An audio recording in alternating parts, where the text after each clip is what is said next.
안녕하세요. 선교 문학 산책 이은미 인사드립니다. 오늘은 시니어 선교사 카톡방에 올라온 선교지 추억에 대한 이야기를 여기에서 나눠드리면서 시작하고자 합니다. 저희 G맨 선교회 대표이신 김정한 선교사님께서 저희의 단체방에 올려주신 내용인데요. 짧지만 그 추억에 관한 이야기를 읽다 보니까 마음도 함께 할 수 있는 것 같아서 참 좋다 하는 마음이 들었거든요. 많은 선교사님들께서 이러한 이야기들을 올려주시면 저희가 또 방송으로도 나누고 좋은 것 같습니다. 케냐에서 선교사님이 올려주신 내용인데요. 여왕 흰 개미 이야기입니다. 케냐에서는 나무 갉아먹는 흰 개미가 많아 문제였습니다. 집안에 나무로 된 문틀들이 흰 개미들로 문제가 생기기 시작했습니다. 그래서 한 번은 마당에 있는 흰 개미 토벌 작전을 벌였습니다. 케냐 형제들이 말하기를 여왕 개미를 잡기 전에는 문제가 해결이 안 된다고 했습니다. 그래서 개미집을 파기 시작했는데 파다 보니 사방 3-4m 넓이에 2m 깊이까지 파서 급기야 여왕 개미를 생포했습니다. 감격의 순간이었죠. 그런데 그 형제가 구더기같이 몸통이 큰 여왕개미를 손으로 집어 올리더니 저에게 먹으라고 진지하게 주려고 했습니다. 장난인 줄 알았는데 진짜였습니다. 안 먹겠다고 하니 바로 자기 입안에 넣고 우물우물 씹어 삼켜버렸습니다. 그 이후에도 흰 개미들이 날아다니는 것을 바로잡아 산채로 입에 넣고 먹는 케냐 아이들을 보면서 단백질인 흰 개미를 먹는 풍습을 알게 되었고 저는 그것을 볶아서 먹어보았습니다. 고소한 맛이었습니다.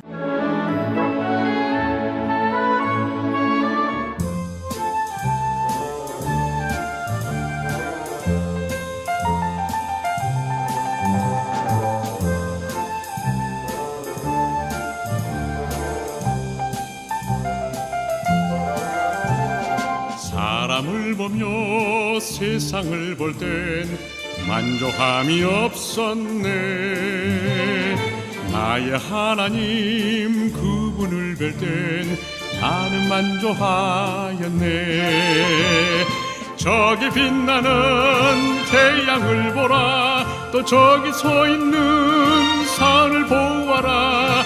천지 지으신 우리 여호와 나를 사랑하시니 나의 하나님 한 분만으로 나는 만족하겠네. 사람을 보며 세상을 볼 땐 만족함이 없었네. 나의 하나님 그분을 뵐 땐 나는 만족하였네. 동남풍아 불어라. 서북풍아 불어라. 가시밭에 백합화 예수 향기 날리니 할렐루야 아멘. 가시밭에 백합화 예수 향기 날리니 할렐루야 아멘. 할렐루야 아멘.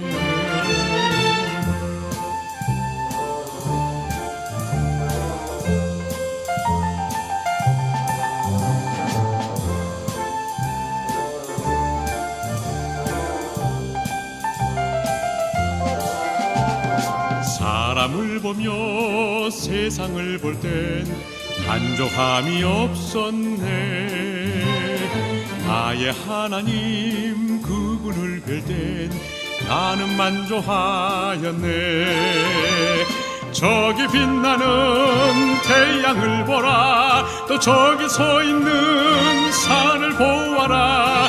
천지 지으신 우리 여호와 나를 사랑하시니 나의 하나님 한 분만으로 나는 만족하겠네. 사람을 보며 세상을 볼 땐 만족함이 없었네. 나의 하나님 그분을 뵐 땐 나는 만족하였네. 동남풍아 불어라, 서북풍아 불어라. 가시밭에 백합화 예수 향기 날리니 할렐루야 아멘.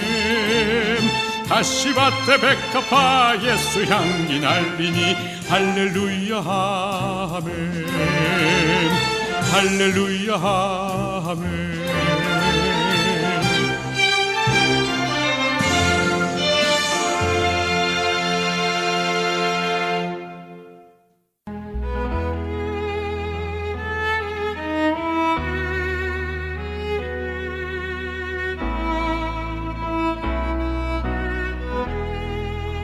불에 타버린 천사. 나에게는 고모가 한 분 계셨습니다. 세상 사람들은 그분을 볼 때마다 에이구, 다른 사람은 다 못 가도 저분만큼은 천당에 꼭 가실 게야 라고 말했습니다. 그만큼 고모님은 유별난 크리스찬이었습니다. 그분이 세인의 주목을 끌게 된 이유는 그의 구제 생활에 있었습니다. 시골에 홀로 사시는 노인들을 비롯해서 가난한 이웃에 대해 남다른 관심을 보이셨습니다. 그분이 하시는 일 중에서 특이한 것은 길거리에 거지들을 모아놓고서 먹이는 일이었습니다. 농촌에 바쁜 철이 되면 거지들을 5-6명씩 데리고 와서 우리 집 일을 도와주시기도 했습니다. 그 중에 잊혀지지 않는 거지가 한 명 있습니다. 아마 가장 오랫동안 고모를 따라다녔던 것으로 기억됩니다. 어느 추운 겨울밤 모닥불을 피워놓고 잠을 자다가 옷에 불이 붙어서 심한 화상을 입은 것을 고모가 병원에 입원을 시켰는데 치료비가 너무 많이 들 것 같아서 다리 하나를 잘라버렸습니다. 이듬해 겨울, 나는 초라한 초가집 단칸방에서 혼자 공부를 하고 있었습니다. 밤은 깊어가고 거리는 조용해졌습니다. 가끔 바람에 나뭇잎이 날리는 소리만 들릴 뿐이었습니다. 11시쯤 되었을까요? 나는 밖에 인기척이 있는 것을 느낄 수 있었습니다. 왠지 무서운 생각이 엄습해 왔어요. 나는 조심스레 문을 열었습니다. 그 순간 나는 깜짝 놀라지 않을 수가 없었습니다. 어두컴컴한 마당 가운데 흉측스러운 옷차림에 목발을 짚은 그가 서 있는 것이었습니다. 무서운 생각은 사라졌지만 갑자기 나의 머릿속은 깊은 갈등으로 가득 찼습니다. 나 혼자 있는데 들어오라고 해야 할까? 아니면 가라고 해야 할까? 그는 아무 말 없이 서 있기만 했습니다. 침묵은 계속 흘러갔습니다. 나의 눈을 바라보는 그의 모습이 마음을 더욱 아프게 했습니다. 제발 나를 가라고 하지 마세요. 날씨는 춥고 갈 곳이 없어요. 방구석에 쪼그리고 앉아 있을게요. 제발 들어오라고만 해주세요. 하며 간절히 부탁하고 있는 것 같았습니다. 나의 마음은 약해지기 시작했습니다. 그의 모습은 성 프란시스코의 이야기에 나오는 나병 환자의 모습과 똑같았기 때문입니다. 그러나 나는 도저히 용기가 나지 않았어요. 이윽고 나는 무거운 입을 열었습니다. 고모네 집에 가지 왜 여기 왔니? 어서 고모네 집에 가봐. 내 말이 떨어지자마자 그는 아무 말 없이 서서히 목발을 옮기기 시작했습니다. 그날 밤 그의 뒷모습이 아른거려 잠을 이룰 수가 없었습니다. 다음 날 아침 일찍 고모가 오셨습니다. 고모는 눈물이 가득한 눈으로 에휴, 어젯밤 그 애가 죽었단다. 모닥불 옆에서 자다가 옷에 불이 붙어 사람 살려 외치니까 이웃집에서 뛰쳐나와 물을 부었는데 아휴 그만. 말씀하시면서 울먹거리셨습니다. 고모는 어젯밤에 철야기도 하느라 집을 비웠고 마침 대문이 꼭 잠겨 있었다는 것입니다. 내 가슴이 쿵 하고 울렸습니다. 성 프란시스코는 나병 환자의 손발을 씻겨주고 목욕까지 시켜주었는데 난 그를 불에 타서 죽게 하다니. 그날 밤 마당에 서 있던 그의 모습이 잊혀지지 않습니다. 좀 들어가도 될까요? 안 돼. 구석에 쪼그리고만 있을게요. 안 된대도? 제발 들어오라고만. 죽어버렸다던 거지애는 쉬지 않고 내 가슴에 속삭이고 있습니다.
주님 손과 발못 박혔고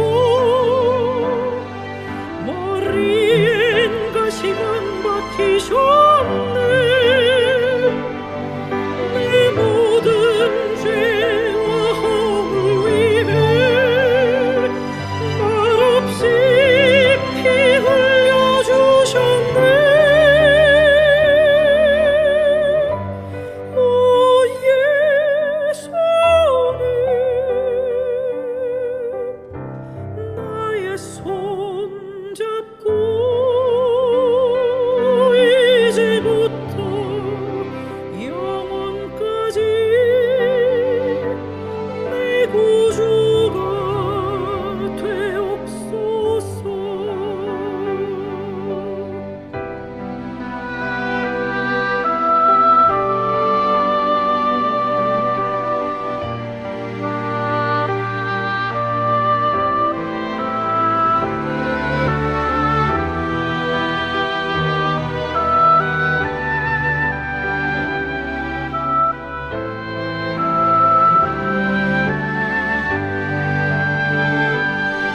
주님 손과 발못 박혔고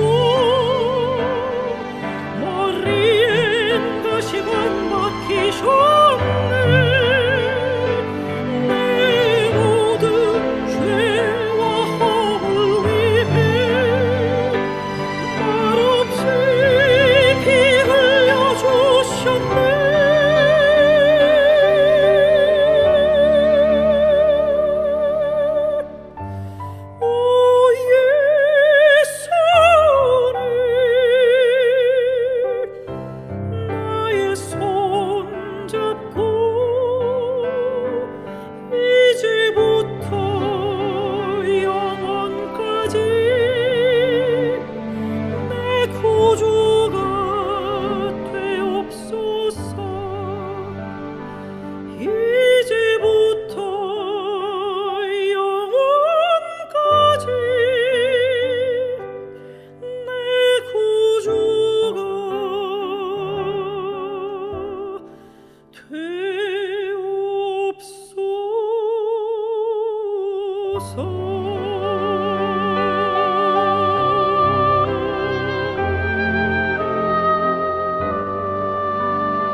오해도 사랑이었어요.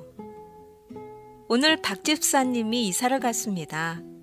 가뜩이나 적은 숫자의 교인들 중에서 떠난다는 것이 안타깝고 서운해서이기도 했지만 이번 박 집사님의 이사는 내게 또 다른 의미로서 가슴 아픈 눈물을 흘리게 했습니다.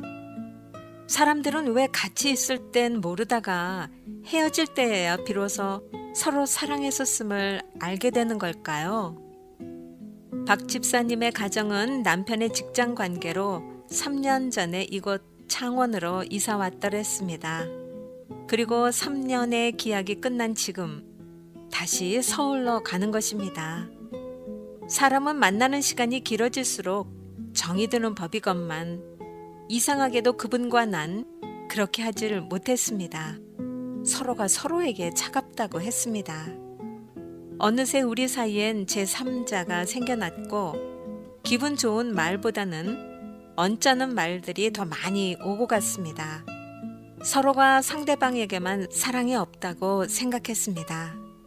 오해의 연속이 계속되었습니다.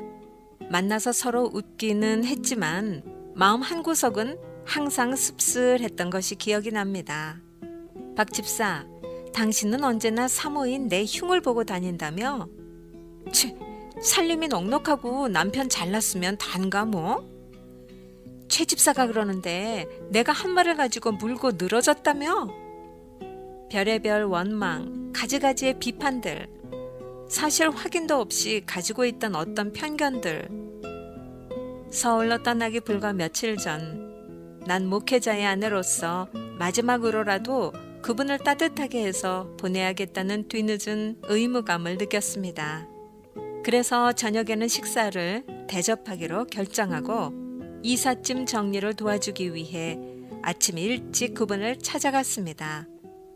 정말 오래간만에 제3자 없이 우린 만나게 되었지요.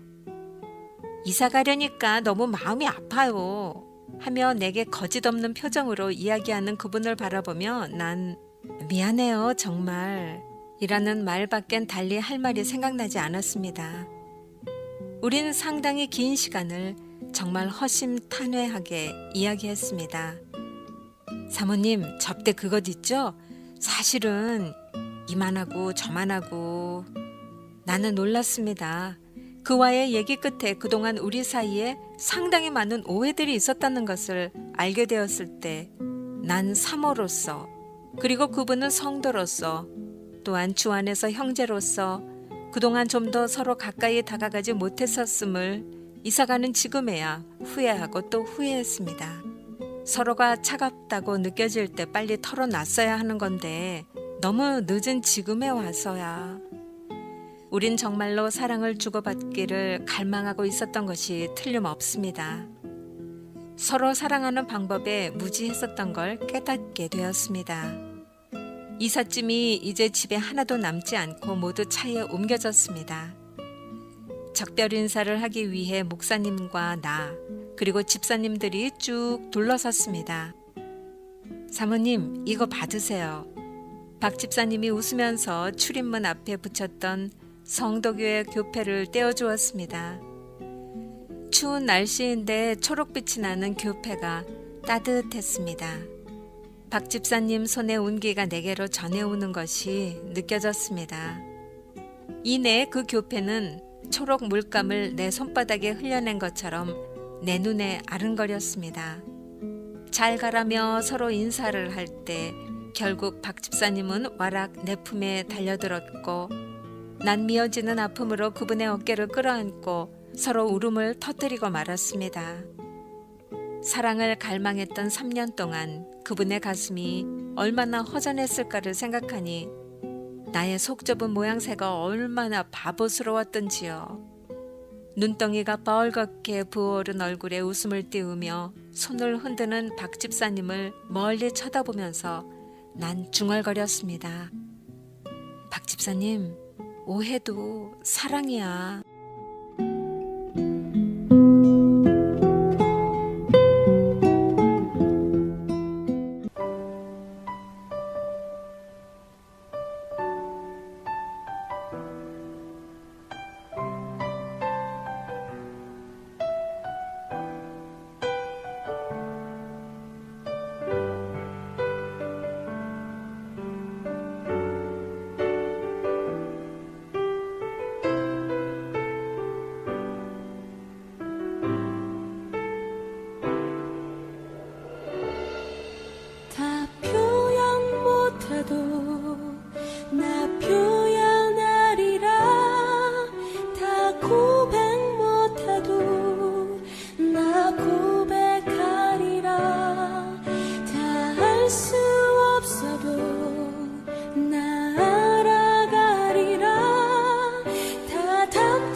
나를 감격하게 하는지.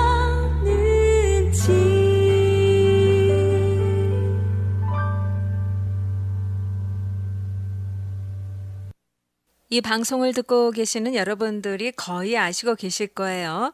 저희 gmanradio.org로 들어오시면 저희 gman 선교방송에 많은 프로그램들이 있습니다.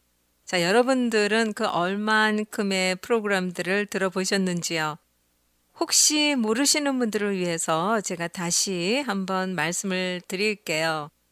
gman, gman, radio.org로 들어오시면은요, 쫙 프로그램이 뜹니다. 그 중에서 미션 365, 또 사모들의 수다라는 프로그램이 있는데 그 프로그램에서 IT에서 선교하고 계시는 김헬렌 선교사님의 간증과 사역 내용을 들으실 수가 있습니다. 여러분 꼭 추천해 드립니다. 들어보세요. 정말 기적 같은 일들이 너무나도 많았고요. 또 기도해 드릴 기도 제목들도 많이 있습니다. 자, 여러분 들어보시기를 바라면서 김헬렌 선교사님이 방금 전에 그 IT 소식을 전해 주셨어요. 자, 제가 지금 읽어드리는 이 선교 소식을 들으신 후에 미션 365 또 사모들의 수다를 통해서 이 선교사님의 간증을 들으셔도 되고 먼저 간증부터 들으시고 이 선교 내역을 또 들으시는 것도 큰 도움이 되실 것 같습니다. 자, 지금 선교사님들이 각 선교지역에서 얼마나 위험한 상황을 무릅쓰고 그곳에서 선교를 하고 계신지 이런 소식을 들을 때마다 또 읽을 때마다 이곳에서 너무나도 나태하게 지내고 있는 제 자신이 부끄럽기만 합니다. 자, 일단 소개를 해드릴게요. 지금 방금 올라온 소식입니다. IT 선교사로 헌신한 지 거의 7년이 다 돼가는 동안에 아마 지난 며칠이 가장 드라마틱한 하지만 가장 은혜로운 사건으로 기억될 것 같습니다. 토론토에서 청년팀이 와서 함께 포터 프린스 외곽에서 열심히 사역하고 돌아가려고 준비하던 중 39%의 유가 인상으로 갑작스럽게 데모대가 도로를 점거하고 시위를 준비하니 어서 돌아가라는 연락을 받았습니다. 그리고 그때부터 약 이틀 동안 예상치 못했던 상황 속에서 안전한 곳을 찾고 궁극적으로는 DFI 센터로 돌아오려는 모든 노력 속에서 길거리에서 갇히기도 했고 뒤로도 앞으로도 옆으로도 갈 수 없는 상황에 처하기도 했지만 놀라운 주님의 인도하심으로 황량하고 아무것도 없는 오나빌에서도 주변 사람들의 도움으로 길에서 한참 깊숙이 들어가 있는 아주 괜찮은 안전한 호텔을 찾아서 하룻밤을 지낼 수 있었고 다시 새벽에 길을 떠났으나 길 상황이 생각보다 너무 좋지 않아서 어찌할 바 모를 때 생각지도 못했던 전화 한 통이 걸려와 저희가 서 있던 곳 바로 가까이에 있는 4만 평이 넘는 아름다운 수도원에서 따뜻한 밥과 물과 숙소를 제공받아 잘 지낼 수 있었습니다. 매 순간이 그냥 기적이었습니다. 그리고 주일 새벽부터 주님께 오늘은 거룩한 안식일인데 예수께 찬양 드릴 수 있는 곳에서 예배하게 해달라는 간절한 기도를 주님께서 들어주셔서 시멘트와 철근 덩어리로 막혔던 다리가 기적적으로 열려 수도원을 떠나 저희 IT 한인교회에서 예배할 수 있게 되었고 집으로 안전하게 돌아왔습니다. 예배 시간에 한없이 울었습니다. 주님의 은혜가 너무 넘쳐서 감사로 뭐라고 표현할 수 없었기 때문이었습니다. 그냥 감사하기만 했습니다. 주님의 날개로 저희를 보호해 주시고 그 어떤 순간에도 위험하지 않게 인도해 주신 주님의 사랑을 실제로 경험한 놀라운 사건이었습니다. 그리고 무엇보다도 가장 아름다웠던 것은 그 어떤 상황에서도 철저하게 저를 신뢰해주고 웃음을 잃지 않고 담대했던 영락교회 청년들의 성숙한 믿음과 태도였습니다. 그리고 돌아와서도 한시도 지체하지 않고 주어진 사역을 다 마치고 내일 돌아갑니다. 정말 훌륭한 청년들입니다. 그리고 또 한 가지 절대로 빼놓을 수 없는 것은 실시간으로 정보를 교환해주고 전화로 격려해주고 기도해 주었던 IT 선교사 협의회 카톡방과 동료 선교사님들이셨습니다. 그분들이 아니셨다면 정보도 없이 어찌할 바를 몰랐을 것입니다. 공동체가 서로 이렇게 아끼고 사랑하는 것이 얼마나 중요한지를 실감하는 설레가 되었습니다. 기도해 주신 모든 선교사님들께도 진심으로 감사드립니다.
오늘의 단편, 오헬리의 단편입니다.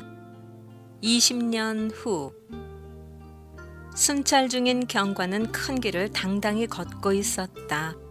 시간은 이제 겨우 밤 10시 전후로 가리키고 있었지만 간간히 불어오는 찬바람에다 비까지 내려 거리에 그의 그러한 모습을 구경해 줄 사람은 없었으므로 누구에게 과시하기 위한 걸음걸이라기보다는 경관의 하나의 습관인 듯 했다. 단단한 체격으로 약간 어깨를 흔들며 걷는 경관은 여러 가지 묘한 동작으로 능숙하게 경찰봉을 빙글빙글 돌리며 집집마다 닫힌 문을 점검하기도 했고 때로는 빈 골목을 훑어보며 수상쩍은 경계의 눈길을 보내기도 했다. 그런 그의 모습은 마치 평화의 수호자 같았다. 이 지방은 취침도 빠르지만 밤도 빨리 오는 편이었다. 거리의 상점들은 일찍 문을 닫았고 가끔씩 담배가게나 밤새워 영업하는 식당에서 나오는 불빛만이 희미하게 거리를 비칠 뿐이었다. 어느 구역의 중간쯤 왔을 때 경관은 갑자기 걸음을 멈추었다. 불이 꺼진 철물점 앞에서 불도 붙이지 않은 담배를 입에 문 한 사나이가 벽에 기대어 서 있는 모습이 눈에 띄었기 때문이다. 경관은 조심스럽게 그 사나이에게 다가갔다. 그러자 그는 매우 당황하며 말을 했다. 아무것도 아닙니다, 경관나리. 애써 태어난 척 그는 말을 이었다. 난 그저 친구를 기다리고 있을 뿐이에요. 이상하게 들리십니까? 그렇다면 설명을 해드려도 좋습니다. 사나이는 열심히 설명하기 시작했다. 아주 옛날 얘기지만 그땐 지금 이 자리에 레스토랑이 있었답니다. 빅조 브레디 레스토랑이라고. 그 가게는 5년 전까지도 있었습니다. 그 후 철거되긴 했지만. 경관이 확인해 주었다. 사나이는 주머니에서 성냥을 꺼내 담배에 불을 붙였다. 그 불빛으로 잠시 사나이의 네모난 턱, 창백한 얼굴과 날카로운 눈, 그리고 오른쪽 눈 가까이에 난 칼자국의 흉터가 드러나 보였다. 넥타이 핀에는 교묘한 방법으로 박아넣은 커다란 다이아몬드가 반짝이고 있었다. 바로 20년 전에 오늘 밤 나는 이 식당에서 지미 웰즈라는 친구와 식사를 했었지요. 사나이는 잠시 담배를 태운 후 말을 이었다. 지미와 나는 뉴욕에서 마치 형제처럼 자랐는데 그때 지미 나이는 20살이었고 내 나이는 18살이었어요. 경관은 묵묵히 사나이의 말을 듣고 있었다. 다음 날 아침이면 난 한미천 잡기 위해 서부로 떠날 생각이었습니다. 서부에 가면 큰 돈을 벌 수 있다고 생각했기 때문이죠. 그러나 지미와 함께 가는 것은 불가능했어요. 녀석은 오로지 이건 뉴욕밖엔 모르는 친구였으니까. 그래서 우린 그날 밤 굳은 약속을 했답니다. 우리에게 어떤 일이 있다 해도 또는 아무리 먼 곳에 있을지라도 20년 후인 바로 오늘 이 시간에 여기서 다시 만나자고요. 20년의 세월 동안 우리들의 인생은 어느 정도 결정되어 있을 것이고 또 얼만큼의 재산도 갖고 있을 거라고 생각했답니다. 꽤 흥미로운 이야기군요. 경관은 말했다. 그렇지만 다시 만나기까지의 20년이란 세월이 너무 길다고 느끼지 않았습니까? 혹시 그 친구의 소식은 듣고 있었나요? 물론 우리는 서로 소식을 주고 받았었지요. 그러나 1년이 지나는 동안 서로의 소식이 끊기고 말았습니다. 당신도 아시겠지만 서부는 무척 넓어요. 게다가 난 여유도 없이 여기저기로 뛰어다녀야 했거든요. 하지만 지미가 살아있다면 반드시 이곳에 올 겁니다. 녀석은 진실하고 의리가 있는 친구니까요. 난 오늘의 약속을 지키기 위해 1000마일이나 되는 길을 달려왔지만 지미만 만난다면 그만한 수고쯤이야 대수롭지 않아요. 말을 마친 사나이는 주머니에서 회중시계를 꺼냈다. 그 회중시계는 뚜껑에 잘드잔 다이아몬드가 잔뜩 박혀있는 훌륭한 것이었다. 10시 3분 전이군. 사나이는 시계를 보고 나서 말했다. 우리가 여기서 헤어진 때는 정각 10시였습니다. 서부에서의 일은 잘 되었나요? 경관이 물었다. 물론 있죠. 지미가 나의 반만큼만 돈을 벌었으면 좋으련만. 그러나 그 친구는 고지식해서 꾸준히 노력할 뿐이었을 겁니다. 저야 남의 재산까지 삼키려 드는 무지막지한 패거리들과 맞서지 않으면 안 되었습죠. 그런데 이곳 뉴욕의 사람들은 저마다 판에 박힌 생활을 하고 있어요. 하지만 사람을 면도날처럼 날카롭게 하자면 뭐니 해도 서부로 가야 할걸요. 경관은 경찰봉을 빙글빙글 돌리면서 두세 걸음 앞으로 내딛었다. 그렇겠군요. 자, 나는 이만 가보겠습니다. 당신 친구가 꼭 와줬으면 좋을 텐데. 그런데 약속 시간이 지나면 당신은 이 자리를 떠날 건가요? 천만에요. 적어도 30분 정도는 기다릴 겁니다. 그 시간이면 지민은 어디에서도 꼭 오리라고 믿기 때문이죠. 그럼 안녕히 가십시오, 경관나리. 자, 안녕히. 경관은 인사를 한 후 길가 집들의 문단속을 조사하며 걸어갔다. 얼마쯤 지났을까? 가늘고 차디찬 가랑비가 내리기 시작하고 이따금 불던 바람이 그칠 새 없이 몰아쳤다. 그 근처를 지나가던 몇 안 되는 행인들은 외투깃에 목을 움츠리고 주머니에 손을 찌르고는 발걸음을 재촉하고 있었다. 그리고 철물점 입구에는 젊었던 시절 옛 친구와의 약속을 지키기 위해서 1,000마일이나 되는 먼 거리를 달려온 사나이가 담배를 피우면서 누군가를 기다리고 있었다. 그로부터 20분쯤 철물점 앞에서 사나이가 계속 그 자리를 지키고 있을 때 긴 외투깃을 귀까지 세워 덮은 키가 큰 사나이가 길 건너 쪽에서 급한 걸음으로 걸어왔다. 그는 기다리고 있는 사나이에게로 주저없이 다가왔다. 버브인가? 그는 의심스럽다는 듯이 말을 걸었다. 그럼 당신이 지미 웰스? 기다리던 남자가 반가이 다가섰다. 오. 옷깃을 세운 지금 막 도착한 사나이가 상대의 두 손을 잡고 얼굴을 들여다보며 소리쳤다. 오, 틀림없이 버브군. 그래, 내가 살아있다면 꼭 이곳에 올 거라고 나는 확신하고 있었다네. 정말 잘 됐군. 잘 만났어. 20년이란 세월은 참 기나긴 세월이었지. 그 레스토랑도 없어져 버렸어. 그게 아직 남아있었더라면 좋았을 걸 그랬지. 그러면 그때처럼 다시 식사도 나눌 수 있을 텐데. 그건 그렇고 서부에선 어땠나 법? 굉장해. 가지고 싶은 건 무엇이든 다 손에 넣을 수 있다니까. 모든 게 내가 하고 싶은 그대로였어. 그런데 그동안 자네도 많이 변했군, 지미. 자네가 나보다 2, 3인치나 더 크리라곤 상상도 못했다네. 20살이 지나도 여전히 키가 크더군. 뉴욕에서 지내기가 어때? 그저 그렇지 뭐. 뉴욕 시청의 한 부서에서 일하고 있다네. 자, 가세. 내 단골집에 가서 그동안 밀렸던 이야기라도 나누자고. 두 사나이는 팔짱을 끼고 거리로 나왔다. 서부에서 온 사나이는 성공했다는 자신감에 들떠 이때까지 지내온 이야기들을 자랑스럽게 늘어놓았다. 상대편은 여전히 외투에 몸을 파묻고 버브의 이야기를 귀담아 들을 뿐이었다. 가까운 거리 모퉁이에는 환한 전등이 밝혀져 있는 한 채의 간이 백화점이 있었다. 두 사람은 그곳에 이르자 서로의 얼굴을 확인하기 위해 동시에 상대를 바라보았다. 순간 서부에서 온 사나이가 갑자기 걸음을 멈추고 끼고 있던 지미의 팔을 잡아 뺐다. 당신은 지미 웰스가 아니잖아. 그는 때려 눕힐 듯이 뛰어오르며 외쳤다. 20년은 긴 세월이긴 하지만 인간의 매브리코를 들창코로 바꿀 수는 없어. 당신 말이 맞소. 그러나 그 세월이 착한 사람을 악한 사람으로 만들 수는 있는 모양이지. 옷깃을 바짝 세운 사나이는 계속 말했다. 당신은 이미 20분 전에 체포되었었소. 보브. 시카고 경찰에선 당신이 이곳으로 올 것을 미리 예측하고 우리에게 당신이 지은 죄에 대한 내용을 이미 전보로 알려왔었지. 자, 이제 당신과 할 이야기가 있으니 함께 좀 가야겠어. 순순히 따라오는 게 좋을 거야. 아, 참. 가기 전에 당신에게 전해줄 것이 있어. 자, 이것인데 당신에게 전해달라고 지미 웰스 경관이 보내더군. 지미 웰스 경관?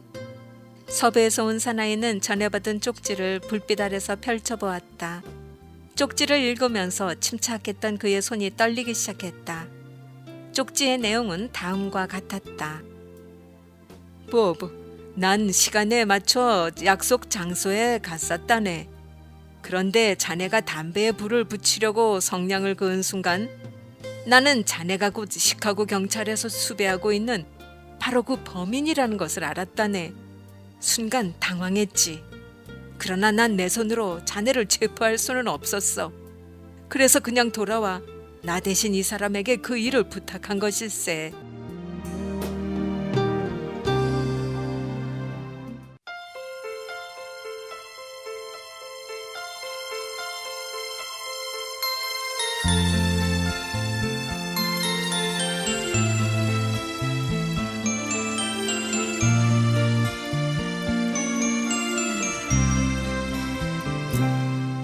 낙엽처럼 살아온 내 모습이 부끄러워 나의 모습 감추려고 어두운 길 걸었네 교만으로 물들이며 내 뜻대로 살다가 지쳐서 넘어지고 견디다 못해 쓰러질 때 예수님 피 묻은 손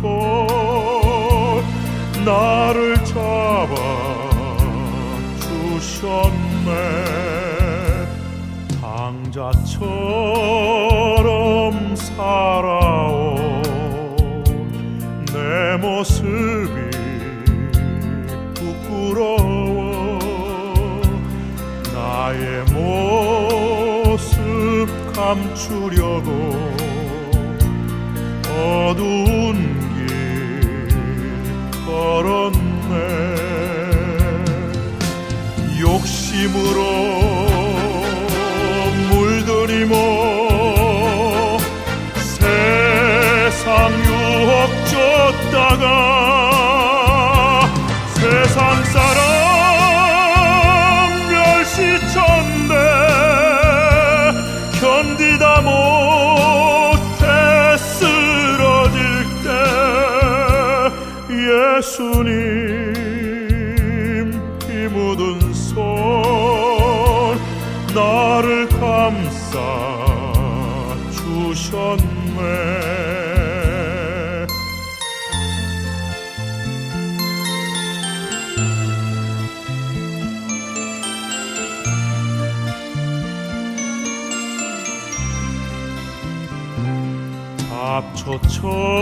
잡초처럼 살아온 내 모습이 부끄러워 나의 모습 감추려고 어두운 길 걸었네 죄악으로 얼룩진 몸 방황하며 살다가 병들어 상한 몸 견디다 못해 쓰러질 때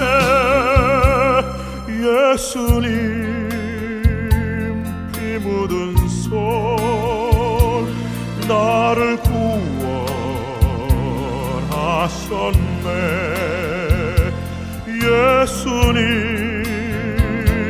피 묻은 손 나를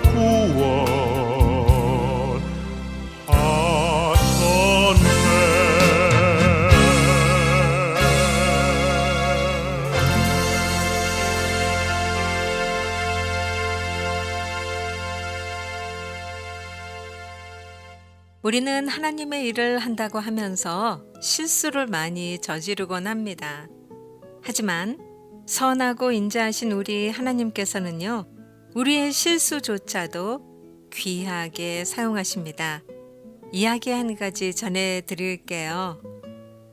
믿음이 좋은 목수 할아버지가 계셨습니다. 어느 날 목수 할아버지가 다니는 시카고 교회에서 중국의 고아원에 옷을 보내기로 했답니다. 할아버지는 옷을 담을 나무 상자를 만들었어요. 만든 상자에 옷을 담고 못질을 하고 일을 다 끝낸 후 할아버지는 안경을 찾았지만 찾을 수가 없었습니다. 윗옷 주머니에 넣어둔 안경이 몸을 숙이는 순간 나무 상자 안으로 들어가서 옷 속에 파묻힌 것을 할아버지는 몰랐던 것입니다. 당시는 대공황이라 하루 벌어 하루 먹고 살기도 힘든 때였습니다. 그래서 밝은 눈으로 좋은 가구를 만들어야만 팔릴 것 같아서 거금 20불을 들여서 큰 맘 먹고 구입한 안경이었대요. 안경을 찾지 못한 할아버지는 낙심한 채 집으로 돌아왔습니다. 그리고는 몇 날 며칠을 잃어버린 안경 생각을 하며 그 비싼 안경 하나도 간수하지 못하는 이 못난 놈이라며 자신을 자책하며 살았습니다. 몇 년의 세월이 흐른 후 교회에서 옷을 보내었던 중국의 고아원 원장님이 교회를 방문해서 주일 저녁 설교 때 간증을 하셨습니다. 원장님은 교회가 그동안 고아원을 도와준 것에 정말 큰 감사를 드린다고 말했어요. 그리고 무엇보다 감사한 건 보내준 안경이라고 했습니다. 원장님은 그 당시를 회상하며 이렇게 말씀하셨어요. 그 당시 공산당원들이 저희 고아원 애들이 닥쳐 기물을 부수면서 제 안경도 부수었습니다. 안경을 잃어버린 저는 앞이 제대로 보이질 않아 신경을 쓰다 보니 두통이 끊이질 않았죠. 앞도 안 보이고 애를 쓸수록 두통이 심해져 도저히 일을 할 수가 없었답니다. 그래서 하나님께 안경을 달라고 기도했죠. 신기하게도 그때 시카고 교회가 보내준 옷상자 속에서 새 안경을 발견했습니다. 할렐루야를 외치며 안경을 쓰니 그 안경이 마치 제 눈에 맞춘 것처럼 딱 맞았습니다. 그 이후 두통도 사라졌고 저에게 맡겨진 사역을 잘 감당하게 되었습니다. 이 말을 하며 원장님은 다시 한번 안경을 보내주신 하나님께 감사했습니다. 교인들은 원장님의 안경 이야기가 무슨 이야기인지 몰랐지만 뒷자리에 조용히 앉아있던 할아버지는 그 이야기를 듣는 내내 하염없는 눈물이 흘러내렸습니다. 평범한 목수에 불과한 자신의 실수조차도 완벽하게 사용하시는 하나님의 계획하심과 인도하심이 강하게 느껴졌습니다. 지난 날 동안 자신의 실수를 자책하며 나처럼 못난 놈, 안경 하나도 간수하지 못하는 놈이라며 자신을 꾸짖던 모든 일들이 하나님은 당신의 사랑과 계획 가운데 크고 놀라운 역사를 일으키심에 할아버지는 소리 없이 웃으면서 하나님께 감사했습니다. 그렇습니다. 선하고 인자하신 우리 하나님은 우리의 실수조차도 귀하게 사용하십니다.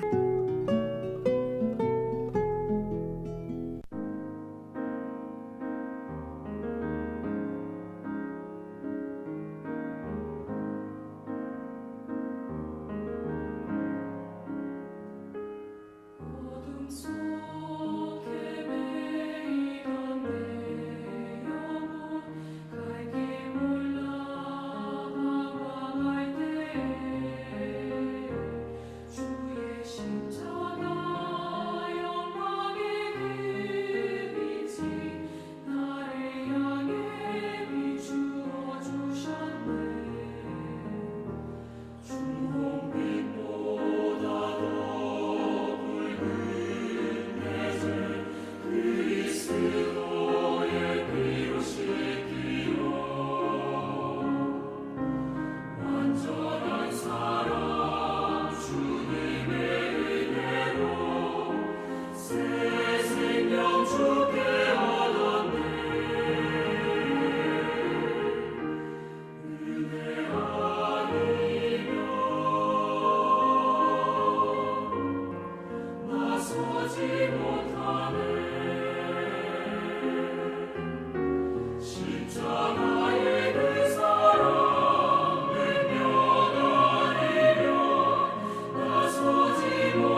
오늘 오프닝 하면서 시니아 선교사 카톡방에 올린 선교지 추억에 대한 이야기 전해드렸잖아요. 여왕 흰개미 이야기, 케냐에서의 이야기를 전해드렸는데 마치면서도 케냐에서 길 찾기, 이 추억은 저희 선교회의 대표이신 김정한 선교사님의 추억 이야기입니다. 이 이야기를 전해드리면서 이 시간 마치겠습니다. 케냐에서 길 찾기. 케냐에서 길을 가다 현지인에게 길을 물으면 몰라도 일단 아는 것처럼 자세히 알려줍니다. 그러나 대개 모르면서도 아는 척 가르쳐줍니다. 저는 초기에 그들이 타고 다니는 합승 밴, 12명 앉는 차에 보통 20명 이상이 탑니다. 이 합승 밴을 타고 나이로비 타운에 주말마다 나갔는데 타운에서 내리면 갈 곳을 찾아 걸어가는데 번번이 당했습니다. 그들이 친절히 가르쳐준 대로 가면 엉뚱한 곳이 나옵니다. 위험한 일은 당하지 않았지만 덕분에 나이로비 골목길도 빨리 습득하여 나중에 운전하고 다닐 때는 현지인들보다 더 잘 알았습니다. 어디에 로컬 마켓이 있고 어디가 싸고 어디가 위험하고 어디에 좋은 식당이 있고 선교사 초기에 겁없이 돌아다니던 때의 추억입니다. 당시 은근히 겁나기도 했는데 나 한 몸 보호하기에는 어느 정도 자신이 있었습니다. 제가 태권도 초단, 유도 초단이었습니다. 그런데 나중에 보니 그들은 보통 큰 칼, 판가라는 것을 가지고 강도질을 하는 것을 알고 일단 걸리면 대항하지 않고 순순히 주는 것이 상책이라는 것을 알았습니다.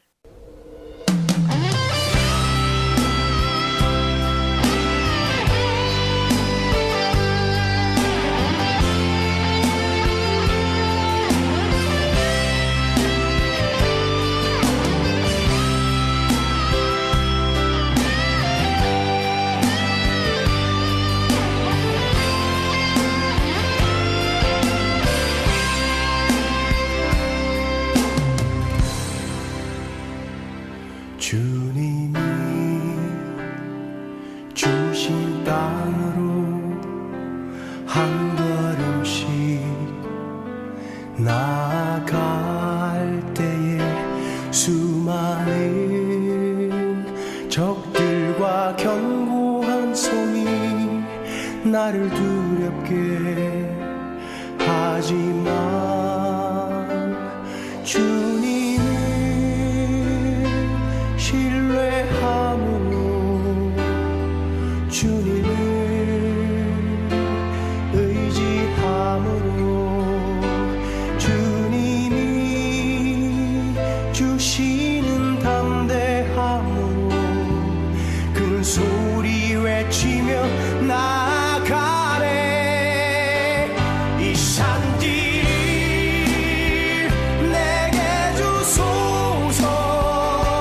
그날에 주께서 말씀하신 이제 내가 주님의 이름으로 그 땅을 취하리니. 이 산길 내게 주소서. 그날에 주께서 말씀하신 이제 내가 주님의 이름으로 그 땅을 취하리니. 그날에 여호와께서 말씀하시니 이 산지를 내게 주소서. 당신도 그날에 들으셨거니와 그곳에는 아락 사람이 있고 그 성읍들은 크고 견고할지라도 여호와께서 혹시 나와 함께 하시면 내가 필경 여호와의 말씀하신 대로 그들을 쫓아내리이다. 그날에 여호와께서 말씀하신 이 산지를 내게 주소서. 주님을 신뢰함으로 주님을 의지함으로 주님이 주시는 담대함으로 큰 소리 외치며 나